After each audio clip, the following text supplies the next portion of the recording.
참으로 좋으신 우리 하나님 아버지 감사하고 또 감사합니다. 이 새벽을 깨우며 우리 한 사람 한 사람을 하나님의 임재 가운데 인도하시며 오늘도 아버지 하나님 우리의 귀를 열고 우리의 마음을 열어 하나님의 말씀을 들려주심을 참으로 감사합니다.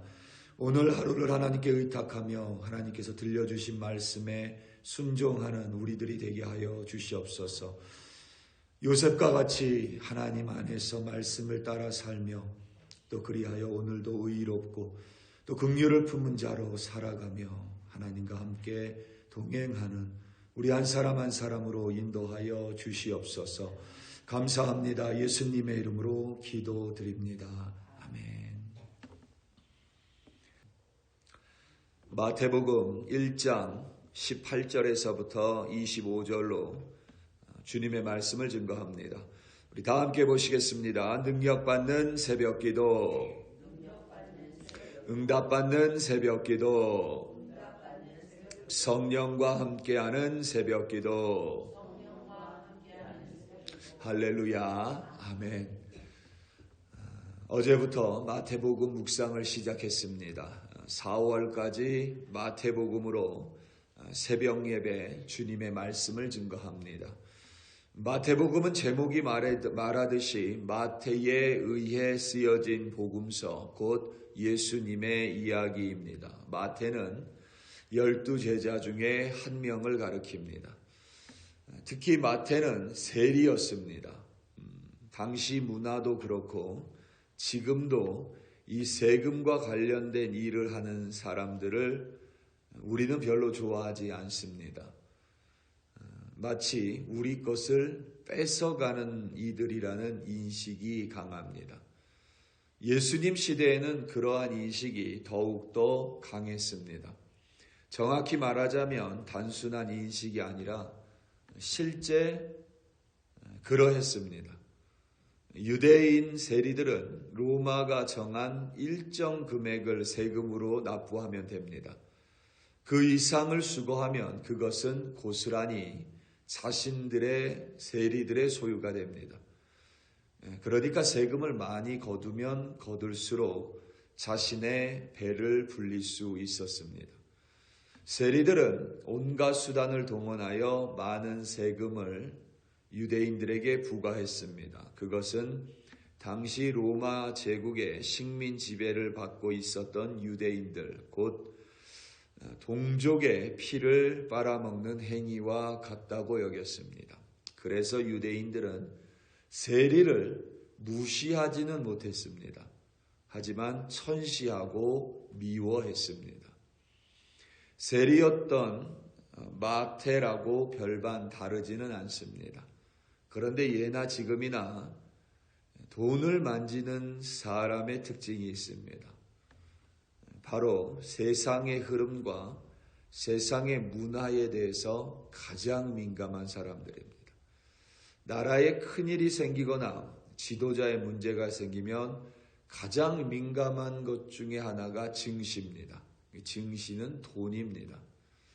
돈을 만졌던 세리 마태는 유대인들의 내부 사정과 현재 그 당시 유대인들의 삶의 흐름, 그리고 그들의 문화에 대해서 누구보다 잘 알고 있었던 이가 마태입니다.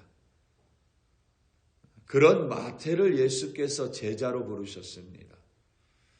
제자로 부르신 이유가 있습니다. 그를 통해 유대인들에게 예수님이 하나님께서 약속한 메시아이며 구약의 말씀을 성취하신 분이시고 하나님의 나라를 이 땅에 이루기 위해 오신 분이심을 증거하도록 이 복음서를 기록하기 위하여 마태를 부르셨습니다. 세리였기 때문에, 세리에 밝았기 때문에 세상의 흐름에 밝았고 누구보다도 유대인들의 내부 사정을 잘 알고 있었습니다. 유대인들의 사고방식을 잘 알고 있었던 이가 세리 마태입니다. 그런 마태를 부르셨고 그 마태를 통하여 유대인들에게 예수가 메시아임을 알리기 위하여 복음서를 기록하도록 만들었습니다. 그것이 바로 마태복음입니다. 마태는 가장 먼저 예수님의 계보에 대해서 기록을 합니다. 예수님은 아브라함의 자손이고 다윗의 아들입니다. 예수님의 계보에서 특이한 점 중에 하나는 가장 마지막에 예수를 낳은 이가 요셉이 아니라 마리아로 기록되어 있습니다. 모든 남자 자손이 후손을 낳다라는 형식을 취하고 있지만 예수님에 있어서는 요셉이 아닌 마리아에게서 그리스도라 칭하는 예수가 나셨다라고 증거합니다. 이는 여자의 후손이라는 창세기 말씀을 떠올리게 합니다. 말씀의 성취를 보여줍니다. 예수님은 남자의 후손이 아닌 여자의 후손으로 이 땅에 오셨습니다. 이는 남자의 개입함이 없이 예수님께서 이 땅에 오셨으며 그것은 오직 성령으로 말미암아 가능했고 그리하여 예수는 죄 없이 이 땅에 사람으로 태어나셨음을 의미합니다. 다시 말하면 이 땅에 오셨다라는 뜻입니다. 이를 우리는 성령으로 잉태됐다라고 말을 합니다. 사실이 그러하다 보니 우리는 예수의 출생에 대해 이야기할 때 주로 마리아를 언급합니다. 물론 어떤 면에서 당연하지만 그 이면에는 예수의 아버지 요셉의 의로움과 순종이 자리하고 있음을 우리는 간과하지 말아야만 합니다. 오늘 본문 18절과 19절입니다. 예수 그리스도의 나심은 이러하니라. 그의 어머니 마리아가 요셉과 약혼하고 동거하기 전에 성령으로 잉태된 것이 나타났더니 그의 남편 요셉은 의로운 사람이라 그를 드러내지 아니하고 가만히 끊고자 하여. 아멘. 요셉과 마리아는 약혼했습니다. 당시 문화에서 약혼은 곧 혼인을 가리킵니다. 그런데 요셉은 자신의 아내가 될 마리아가 임신했다라는 사실을 알아차렸습니다. 우리는 이것을 성령으로 인함이라고 알고 있지만 요셉은 그러하지 않았습니다. 사실 그렇다 해도 그것을 받아들이는 일은 여간 어려운 것이 아닙니다. 아내 될 여인이 임신했다라는 사실을 알게 된 요셉은 의로운 사람이었다고 성경이 기록합니다. 물론 이것은 절대적인 의로움이 아니라 상대적인 의로움입니다.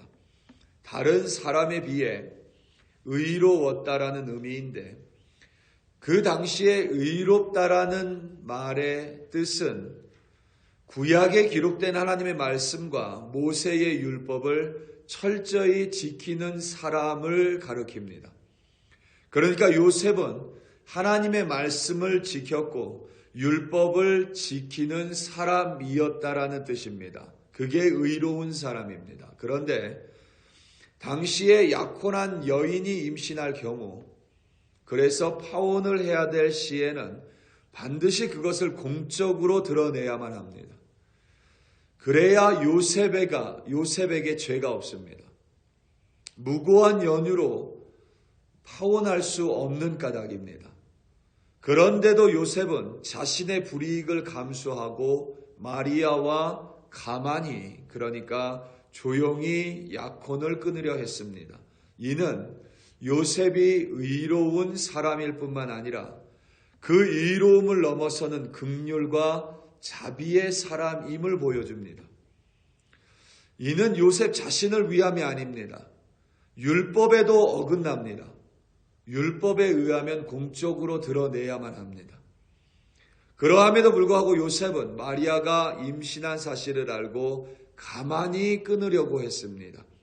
자신이 죄를 뒤집어 쓰겠다라는 의미입니다. 이 요셉의 모습에서 우리는 예수님의 모습을 발견할 수 있습니다. 요셉은 의로운 사람이었고 긍휼과 자비로운 사람이었습니다. 다시 말하면 의로움을 뛰어넘는 사랑을 가진 사람이었습니다. 예수님도 마찬가지입니다. 예수님은 절대적인 의로우신 분이었습니다. 그런데 스스로 십자가에 달리시기까지 순종함으로 말미암아 죄를 뒤집어 쓰셨고 의로움을 뛰어넘는 사랑함으로 말미암아 온 사람을, 이 세상을 구원할 메시아가 될 수 있었습니다. 그런데 꿈속에서 주의 사자가 요셉에게 마리아를 데려올 것을 두려워하지 말고 그녀와 혼인할 것을 천명했습니다. 마리아는 성령으로 잉태된 것이며 그녀가 아들을 낳을 것인데 그의 이름을 예수라 지으라고 말씀하셨습니다. 오늘 본문 20절에서부터 25절입니다. 이 일을 생각할 때에 주의 사자가 현몽하여 이르되 다윗의 자손 요셉아 내 아내 마리아 데려오기를 무서워하지 말라. 그에게 잉태된 자는 성령으로 된 것이라. 아들을 낳으리니 이름을 예수라 하라. 이는 그가 자기 백성을 그들의 죄에서 구원할 자 이심이라 하니라. 이 모든 일이 된 것은 주께서 선지자로 하신 말씀을 이루려 하심이니 이르시되 보라 처녀가 잉태하여 아들을 낳을 것이요 그의 이름은 임마누엘이라 하리라 하셨으니 이를 번역한즉 하나님이 우리와 함께 계시다 함이라. 요셉이 잠에서 깨어 일어나 주의 사자가 분부대로 행하여 그의 아내를 데려왔으나 아들을 낳기까지 동침하지 아니하였더니 나음의 이름을 예수라 하니라. 아멘. 예수라는 이름의 뜻은 여호와께서 구원하시다입니다. 태어날 예수가 선지자 이사야에게 말씀하신 임마누엘임을 밝히셨습니다. 그리고 이 모든 것들이 주님께서 선지자에게 하신 말씀을 주께서 선지자에게 하신 말씀이 이루어지는 것임을 친히 알려주셨습니다. 임마누엘이라는 뜻은 하나님께서 함께 하시다라는 의미입니다. 그런데 이것은 단순히 우리에게 위로를 주기 위함이 아니라 구원의 방식과 구원의 목적을 가리킵니다. 구원의 방식이라는 것은 임마누엘, 하나님이 우리와 함께 하시는 방식으로 우리를 구원하십니다. 그러니까 예수님께서 원격으로 하늘에 계시고 우리를 구원하신 것이 아니라 우리의 삶 가운데 들어오셨습니다. 우리 삶 가운데 들어오셔서 우리와 함께 하심으로 말미암아 우리를 구원하셨고 십자가의 달리심으로 말미암아 구원을 이루셨고 그 구원을 이루셨기 때문에 우리와 지금도 함께 하실 수가 있습니다. 그게 임마누엘의 진리입니다. 우리는 임마누엘을 그저 단순히 우리와 함께 하시는 하나님이라고 생각하기 쉬운데 그보다 훨씬 더 깊은 의미가 있습니다. 그래서 우리가 예수님을 닮아간다라는 것은 우리도 누군가의 삶 속에 들어가는 것입니다. 그리고 누군가의 삶 속에 들어간다라는 것은 그들과 함께 동거동락하는 것을 의미하는 것이 아니라 내 삶을 나누는 것이고 내 삶을 나눈다라는 의미는 나의 시간을 나눈다는 뜻입니다. 우리가 나의 삶을 나누고 시간을 나눌 때 비로소 우리는 그들에게 예수를 전하는 바른 예수의 제자로 살아갈 수 있습니다. 그것이 임마누엘의 진짜 뜻입니다. 이 말씀 속에서 우리는 임마누엘에 주로 초점을 두지만 그래서 요셉의 모습을 놓칠 때가 많습니다. 그런데 이 말씀에서 보면 요셉은 주의 사자가 현몽하여 말씀하신 대로, 그러니까 오늘 본문 24절을 보면 주의 사자의 분부대로 그대로 행합니다. 이는 요셉이 의로운 사람 그리고 긍휼의 사람일 뿐만 아니라 순종의 사람이었음을 분명하게 나타냅니다. 그리고 그것을 넘어서서 요셉은 마리아와 동침하지 않습니다. 이는 요셉이 예수가 성령으로 말미암아 이 땅에 태어났음을 나타내고 보여주는 증거인 사람이 되기로 결단했다라는 뜻입니다. 그리고 실제 그는 증거의 사람이 됐습니다. 그것이 바로 요셉의 진짜 모습입니다. 우리는 마리아의 초점을 두다 보니, 그리고 임마누엘의 초점을 두다 보니 종종 이 요셉의 아름다운 모습, 예수님의 아버지의 요셉을 종종 잊을 때가 있습니다. 그런데 요셉의 아버지, 예수의 아버지 요셉이 없었다면 예수 또한 이 땅에 다른 모습으로 나타날 수밖에 없었음을 우리는 기억해야만 합니다. 우리 사랑하는 성도 여러분, 오늘도 우리는 이 세상을 살아갑니다. 우리 요셉을 바라보시기 바랍니다. 요셉은 하나님의 말씀을 철저하게 지키는 의로운 사람이었습니다. 그런데 그 의로움을 넘어서서 마리아를 긍휼하게 여기고 끌어안을 수 있는 긍휼의 사람, 사랑의 사람이었습니다. 그리고 하나님이 말씀하신 것을 끝까지 순종하는 순종의 사람이었고, 예수가 성령으로 말미암아 이 땅에 오셨음을 첫 번째로 증거하는 증인의 삶을 살았습니다. 그게 바로 우리가 닮아야 할 믿음의 모습입니다. 오늘도 의로운 자로, 오늘도 긍휼의 사람으로, 오늘도 순종의 사람으로, 오늘도 증인으로 살아가며 승리하시는 여러분들 되시기를 예수님의 이름으로 축원합니다. 다 함께 기도하시겠습니다. 우리 시간 함께 기도할 때에 우리 글로리 교회를 위하여 합심하여 기도하겠습니다. 우리 글로리 교회를 위하여 기도할 때 하나님이 이 땅 가운데 선교적 교회로 세워주셨습니다. 이 땅에 선한 영향력을 끼치며 살아가기 원합니다. 우리 교회가 하나님을 바르게 예배할 뿐만 아니라 이 땅 가운데 콜로라도 스프링스 가운데 정말 바른 선한 하나님의 영향력을 미치는 우리 교회, 그리고 한 사람 한 사람이 되게 해달라고 우리 시간 다 함께 주여 한번 부르시고 합심하여 기도합니다. 주여, 할렐루야, 할렐루야, 할렐루야. 아버지 하나님, 이 시간 마태에 의해 쓰여진 복음서를 통하여 예수의 나심을 들여다봤습니다.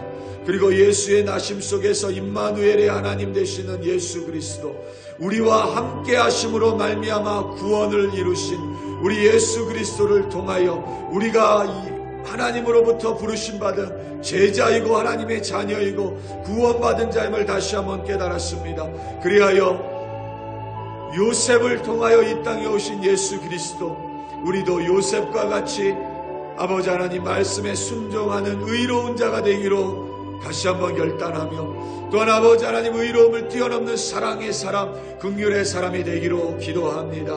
또한 말씀에 순종하며 예수 그리스도를 땅끝까지 이르러 전파하는 증인의 삶이 되기로 아버지 하나님 다시 한번 기도합니다. 우리 한 사람 한 사람이 글로리 교회입니다. 우리가 글로리 교회입니다. 그리하여 이 땅 가운데 선교적 교회가 되기로 기도하며, 우리 한 사람 한 사람이 선교적 그리스도인이 되어 하나님을 바르게 예배할 뿐만 아니라 정말 이 땅 가운데 예수 그리스도의 전파하고 예수 그리스도의 향기를 뿜어내는 선한 영향력의 사람이 되기로 다시 한번 간절히 기도하오니 우리 교회를 들어 사용하여 주시옵소서. 우리 한 사람 한 사람 글로리 교회, 작은 교회인 우리 한 사람 한 사람 들어 사용하여 주시옵소서. 그리하여 오늘도 예배로 시작하였사오니 오늘 하루 살아가며 예배자로 살아가게 하시고, 그리하여 우리 주변에 선한 영향력을 끼치는 인플루언서로 살아갈 수 있도록 성령 하나님 역사하여 주시옵소서. 우리 교회를 굽어 살펴주시고 우리 교회 한 사람 한 사람을 긍휼히 여겨 주시옵소서. 오늘도 임마누엘 되시는 하나님, 우리 주님께서 함께 하시며 말씀에 순종하며 살아가는 우리들로 인도하여 주시옵소서. 할렐루야, 할렐루야, 할렐루야. 감사하고 감사하고